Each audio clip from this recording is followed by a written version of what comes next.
Americans for Fair Taxation presents the Weekly Chairman's Report, written by Steve Hayes, president of Americans for Fair Taxation, and recorded by Bob Paxton, a volunteer with the Florida FAIRtax Educational Association. And now, this week's Chairman's Report. Hello, I'm Bob Paxton with the AFFT Chairman's Report for Friday, November 17th, 2023. School vouchers are not taxed under the FAIRtax. A country's most important resource is not its natural resources, but its people. The country that survives and prospers best is the one that takes care of its children. Now, all parents desire that their children will have opportunities for a better life, and there's one area that greatly affects a person's ability to prosper and be successful in life, and that is education. Now, we see distressing reports on how many of our children graduate from high school unable to read or balance a checkbook. Now, the teachers' unions assert that education's problems are largely rooted in a lack of funding. Now, in some cases that may be true, but there are numerous examples of charter and private schools in the same neighborhoods receiving less funding but getting better results. There are also discipline problems in public schools and reports of students recruiting other students to use and sell drugs and commit other crimes. This is not the case with most charter and private schools, at least not to the same extent. An increasing number of states are yielding to parents' demands and providing either school vouchers or other types of payments that parents can use to send their children to private and, in many cases, religious schools. Now, one of the issues that's not been clearly addressed is whether these payments and credits against tuition count as taxable income for the parents receiving them. IRS Publication 525, Taxable and Non-Taxable Income, contains an exhaustive list of things that are treated as income and must be reported on your federal income tax return. When you review the list of items that constitute non-taxable income, the following specifically relate to education. The ability to exclude from your income up to $5,250 of qualified employer-provided educational assistance, and parents can establish a qualified tuition program, or QTP, established and maintained by a state, an agency, or instrumentality of a state, or an eligible educational institution. The earnings on the QTP will not be income to the student receiving them unless they exceed the cost paid for education expenses. A recipient of a scholarship or fellowship can exclude from income the tuition and fees and course-related expenses, such as fees, books, and equipment, that are required for courses at the eligible educational institution.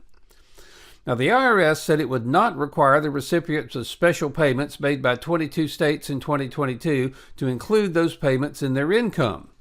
The same publication says, other payments that may have been made by states are generally includable as income for federal income tax purposes. Now, many think that since most of the alternative schools are 501c3 organizations, the payments to these schools will be deductible to the parents even if they're taxed as federal income. However, this is inconsistent with Internal Revenue Code treatment of donations to charitable organizations. Current rules require that in order for a donation to a charitable organization to be tax deductible, the donor can receive nothing of value in return for their donation. In this case, the parents will be receiving education which will equal or exceed the value of their donation, and therefore payments made to a 501c3 school do not qualify as tax-deductible donations. Now, the answer is that no one knows what the IRS will say about the federal income tax treatment of the value of the educational benefits received by these parents. There's a basic premise in the Internal Revenue Code that education expenses paid by parents other than those paid in a QTP are made from after-tax income. For example, if a parent pays $800 a month for private school tuition, they must pay it from their take-home pay, the amount remaining after deducting federal income and payroll taxes. Since the Internal Revenue Code is not clear, it's likely going to be a decision heavily influenced by the present administration. Now, we've seen pictures of President Biden joining the United Auto Workers picket line in their strike against the automakers. We also know that the Democrat Party receives very large donations from teachers' unions who are very much opposed to school choice and vouchers. In Florida, the voucher payments could be as much as $8,000 per child, and a family with 3 children would have to report an additional $24,000 of income and pay federal income taxes on that amount. Now, under the fair tax, payments made by parents to private schools are not subject to the fair tax. They're made from the total amount you earn, not the amount remaining after taxes. The fair tax only applies to retail sales of new goods and retail services. The vouchers and credits are not retail purchases and are therefore not taxable under the fair tax. In conclusion, this comparison of the fair tax and the existing income payroll tax relative to the taxation of school vouchers and credits clearly illustrates the difference between the two systems. The fair tax is very clear and only taxes retail consumption. Education is not subject to the fair tax. The present income payroll tax system is not clear. It's subject to interpretation because, unlike consumption, there are many definitions of income. In fact, most of the tax cases decided in courts involve the definition of income. Now, the choice is easy. Do we want a system of funding the federal government that's so simple that everyone can understand it? Or do we want one that no one understands and requires payments to professionals to try to comply? Do we want one that shows the cost of federal government on every retail receipt so all of us can understand what we're paying? One that helps U.S. companies compete with foreign competitors, that keeps jobs in the United States rather than exporting them to other countries? A system that permanently establishes the solvency of Social Security and Medicare, and that's the largest transfer of power from D.C. to the people since the Constitution was adopted. That is the fair tax.